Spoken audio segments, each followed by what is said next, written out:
beef, fat and pig fat, fish oil, elements of both these things are there, all these things. And we are quite hurt. Governments and boards are not acting well. There should be some other monitoring mechanism in India. I think Sanatan Dharma Parakshana Board, I think we should constitute. Maybe I'll speak to our cabinet and honorable CM also. The sanctity of the temple has not been maintained. When you leave it to the political groups, there is more such incidents are likely to happen on a regular basis. Laddu quality అనేది పడిపోయింది. తర్వాత లడ్డూలో వాడే గీ quality కూడా బాగాలేదు. చాలా wrong complaints వస్తున్నాయి.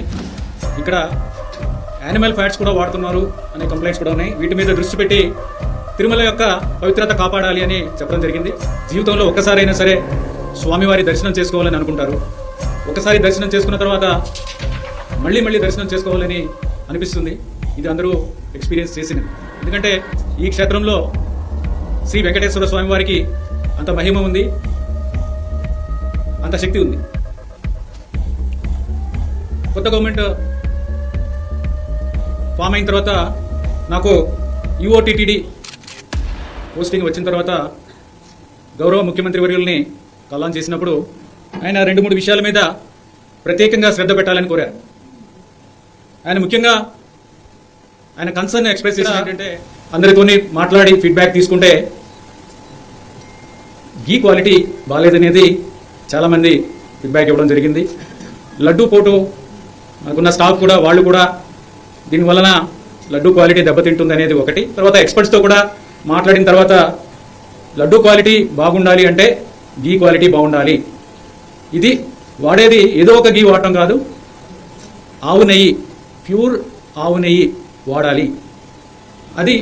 అది చేయకపోతే తిరుమల యొక్క పవిత్రత దెబ్బతింటుంది అనేది ఎక్స్ప్రెస్ చేశారు. మేము కూడా స్వయంగా అందరం ఆఫీసర్స్ కూడా చూస్తే అది శాంపుల్స్ క్వాలిటీ చాలా దారుణంగా ఉన్న పరిస్థితులు చూసాం. అంటే అవి నెయ్య లేకపోతే నూనె అనే విధంగా ఉన్న పరిస్థితులు కొన్ని చూసాము. సో అందరికీ కూడా వార్నింగ్ ఇచ్చి గట్టిగా చెప్పి మీరు క్వాలిటీ సప్లైస్ చెయ్యకపోతే మిమ్మల్ని బ్లాక్ లిస్ట్ చేస్తాము అని చెప్పడం జరిగింది. తర్వాత బ్లాక్ లిస్ట్ ఎలా చేస్తామంటే టీటీడీకి ఓన్ ల్యాబ్ లేదు, అడల్ట్రేషన్ టెస్టింగ్ చేయడానికి టీటీడీకి ఓన్ ల్యాబ్ లేదు. కానీ టీటీడీకి టెండర్ కండిషన్ ప్రకారం కూడా బయట ల్యాబ్స్లో ఎన్ఏబిఎల్ అక్రిడిటెడ్ ల్యాబ్స్ ఉన్నాయి. ఎన్ఏబిఎల్ అక్రిడిటెడ్ ల్యాబ్స్లో మనము టెస్టింగ్ చేయడానికి అవకాశం ఉంది, చేసుకోవచ్చు. కానీ కారణాలు తెలియదు కానీ బట్ ఆ బయట ల్యాబ్ పంపించడం అనేది చేయలేదు. దానివల్ల అది ఒకటి. తర్వాత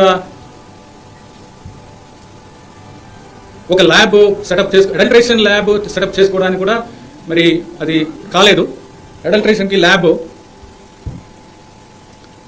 టెస్టింగ్కి ల్యాబ్ ఎక్విప్మెంట్ 75 లక్షలు ఖర్చు అవుతుంది. 75 లక్షలు ఖర్చు అయ్యే ల్యాబ్ ఎందుకు పెట్టలేదో తెలియదు. అది ఉండుంటే సప్లయర్స్ అడ్వాంటేజ్ చేసుకునే పరిస్థితి ఉండదు. ఇప్పుడు ఏమైందంటే ఎవరెవరు సప్లయర్స్ ఉన్నారు, ఎందుకు ఇది ఇంత క్వాలిటీ ప్రాబ్లమ్స్ అనేది చూస్తే ల్యాబ్ లేకపోవడం ఒకటి, బయటకి పంపించడం ఒకటి. సో సప్లయర్స్ ఎందుకు ఈ విధంగా క్వాలిటీ లేకుండా ఎందుకు చేస్తున్నారు అనేది చూస్తే ల్యాబ్ లేకపోవడం ఒకటి, మన ఓన్ ల్యాబ్ లేకపోవడం ఒకటి, బయటకి పంపించకపోవడం ఒకటి. దానివల్ల క్వాలిటీ కంట్రోల్ సిస్టమ్ అనేది ఎఫెక్టివ్గా లేదు అనేది తీసుకుని ఒక అడ్వాంటేజ్ తీసుకుని అన్వయబుల్ రేట్స్. ఇప్పుడు గీ సప్లై చేయాలంటే ప్యూర్ గీ కౌ గీ సప్లై చేయాలంటే దానికి ఒక వైబుల్ రేట్ ఉంటుంది. ఎవరు కూడా ఫ్రీగా సప్లై చేయరు. సప్లైర్స్ ఎవరు, వాళ్ళకి ఒక బిజినెస్. అది 320 రూపాయల నుంచి 411 రూపాయలు కేజీకి ఉన్నాయి. అంత తక్కువ రేటులో ఎలా సప్లై చేస్తారు అనేది చూస్తే ఎవరు కూడా ఆ రేటు చూస్తేనే మనకి ఇది ప్యూర్ గీ సప్లై చేయడం వీళ్ళు కాదు అనేది ఎక్స్పర్ట్స్ కూడా చెప్తున్నారు. నార్మల్ పర్సన్స్ కూడా చెప్తారు. మనం కూడా బయటకు ఉన్నప్పుడు మంచి గీ ఉన్నప్పుడు ఎంతకు వస్తుందని మనకు కూడా తెలుసు. బయట ఎంత రేటుకి మనము ఎంత రేటు పెట్టాల్సి వస్తుంది క్వాలిటీ గీ కొనుక్కోవాలంటే మనకు కూడా తెలుసు. అలాంటిది అంత తక్కువ రేటుకి కొనడం వలన అక్కడే మొదటనే మనకి దెబ్బ. అంటే అంత తక్కువ రేటు పెడితే ఆల్మోస్ట్ మనము ఒక క్వాలిటీ మీద అంత కంట్రోల్ ఉండదు. వాడు ఇచ్చేది మనకి ల్యాబ్ లేదు, మన ఓన్ ల్యాబ్ లేదు, మనం బయటికి పంపించము, రేటే చాలా తక్కువ. ఈ 3 పరిస్థితుల్లో అసలు క్వాలిటీ గీ వస్తుంది అనేది రాదు అనేది అది చాలా స్పష్టంగా తెలుస్తుంది. ఎనివే ఆ రీజన్స్ అనేది అనలైజ్ చేయడం జరిగింది. అనాలిసిస్ ఎందుకు చేసామంటే కరెక్ట్ స్టెప్స్ తీసుకోవాలి, ఏం జరిగింది, ఎలా చేయాలి దాన్ని, అది చూస్తే ఈ విధంగా తెలిసింది. సో ఉన్న సప్లయర్స్తో గట్టిగా బ్లాక్ లిస్ట్ చేస్తామని చెప్పిన తర్వాత అందరూ కూడా క్వాలిటీ సప్లైస్ అన్నీ కూడా శాంపుల్స్ బాగానే ఉన్నాయి, ఎక్సెప్ట్ ఒక supplier AR foods, AR dairy food private limited. ఇది 12వ తారీఖున టెండర్ పిలవడం జరిగింది, 8వ తారీఖున టెండర్ ఫైనలైజ్ చేయడం జరిగింది. 2024 అండి, 2024 12/3/2024 tender 12/3 12th March 2024. Finalization of tender was done on 8th May 2024 and date of supply order was 15/5/2024. So the rate finalized was 319 rupees. So that was the issue. So he then 320 rupees. So then he started supplying. Then we asked him, we found 4 tankers. We found that 4 tankers వాళ్ళు supply చేసిన 4 tankers quality లేవు అనేది observe చేయడం జరిగింది. వెంటనే ఆ 4 samples బయట ల్యాబ్స్కి పంపించడం జరిగింది. బయట ల్యాబ్స్కి పంపిస్తే ఇవి ఫస్ట్ టైం బయట ఒక టీటీడీ సైడ్ నుంచి ఫస్ట్ టైం బయట ఒక ల్యాబొరేటరీకి అడల్ట్రేషన్ టెస్టింగ్కి చేయడము, ఇది పంపించడం అనేది చాలా ఎసెన్షియల్. ఎందుకంటే 320 రూపాయలకి అందరూ కూడా బయట నుంచి 320 రూపాయలకి మీకు కల్తీ ఉన్న నెయ్యి మాత్రమే వస్తుంది, స్వచ్ఛమైన నెయ్యి రాదు అని అందరూ చెప్తున్న సందర్భాల్లో బయటకు పంపించడం అనేది చాలా ఎసెన్షియల్. కాబట్టి ఆ గీని బయట NABL అక్రెడిటెడ్ NDDB ల్యాబ్ ఆనంద్లో ఉన్న CALF ల్యాబ్, కాఫ్ ల్యాబ్ అంటారు. ఇది చాలా reputed lab. And then government control lab, it is a highly reputed lab. Reputed institutions, reputed dairies వాళ్ళు ఎక్స్పోర్ట్ చేసేటప్పుడు కూడా ఈ ల్యాబ్ నుంచే వాళ్ళు రిపోర్ట్స్ తెప్పించుకుంటారు. ఈ ల్యాబ్ నుంచి రిపోర్ట్ తెప్పించుకుని పంపిస్తే ఎక్స్పోర్ట్ చేసినప్పుడు వేరే దేశాల్లో వాళ్ళు ఈ రిపోర్ట్ని స్టాండర్డ్ కింద నమ్ముతారు, ఆ రిపోర్టు వాళ్ళు స్టాండర్డ్ కింద తీసుకుంటారు, సప్లైస్ యాక్సెప్ట్ చేస్తారు. అందుకని పెద్ద పెద్ద reputed government diaries, cooperative diaries పేరు నేను చెప్పట్లేదు, కానీ వాళ్ళందరూ కూడా ఇక్కడ నుంచే తీసుకుంటారు. ఈ ల్యాబ్ రిపోర్ట్స్లో 2 పార్ట్స్ ఉంటాయి. ఒకటి అనెక్చర్ 1 ISO స్టాండర్డ్స్ ప్రకారం చేసే ఈ ఎస్ వాల్యూ టెస్ట్ అని ఉంటాయి. ఎస్ వాల్యూ టెస్ట్ అదొకటి ఉంటుంది. ఇంకోటి వేరే 39 రకాల టెస్టులు చేసేది ఉంటుంది. దీంట్లో 39 టెస్టుల్లో బీటా సైటోస్టెరాల్ అని ఉంటుంది. బీటా సైటోస్టెరాల్ టెస్ట్ చేస్తే ఇది వెజిటబుల్ ఆయిల్ కలిసిందా లేదా అని తెలుస్తుంది, బీటా సైటోస్టెరాల్.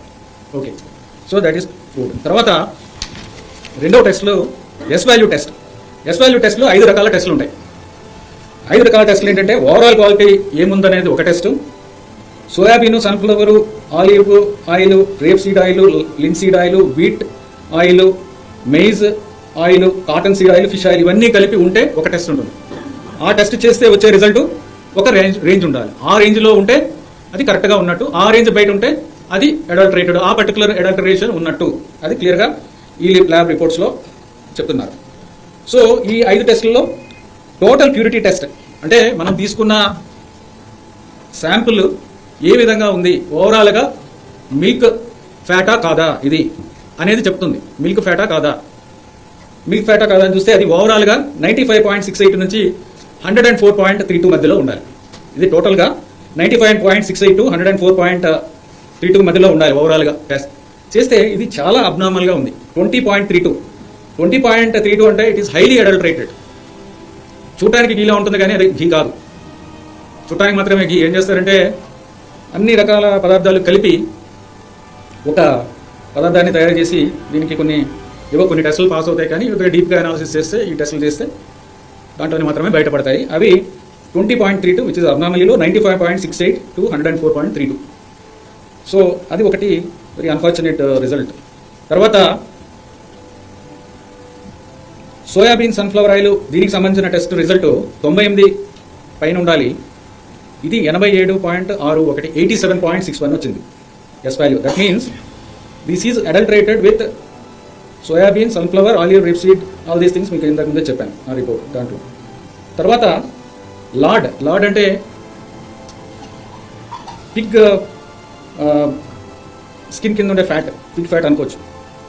అది లార్డ్ అనేది వాల్యూ ఆ టెస్ట్ చేస్తే 116 వచ్చింది. ఉండాల్సింది ఎంతంటే 102కి కింద ఉండాలి. It should be below 102, but it is above 102, which means that it is adulterated with lord also.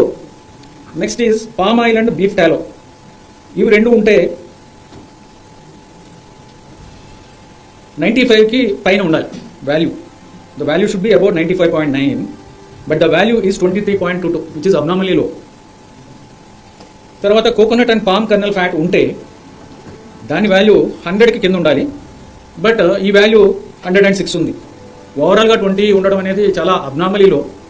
And each value చాలా తక్కువ ఉండడం, బియాండ్ రేంజ్ ఉండడం అనేది ఇది ఒక కంటామినేషన్ కాదు, అన్ని రకాల పదార్థాలు యానిమల్ ఫ్యాట్స్ ఉన్నాయనేది ఈ రిపోర్ట్తో అర్థమవుతుంది. తర్వాత ఇది ఒక రిపోర్ట్ కాదు, 4 రిపోర్ట్లో కూడా ఆల్మోస్ట్ సిమిలర్ ఇవి వచ్చాయి. All the reports give similar results on the 4 samples.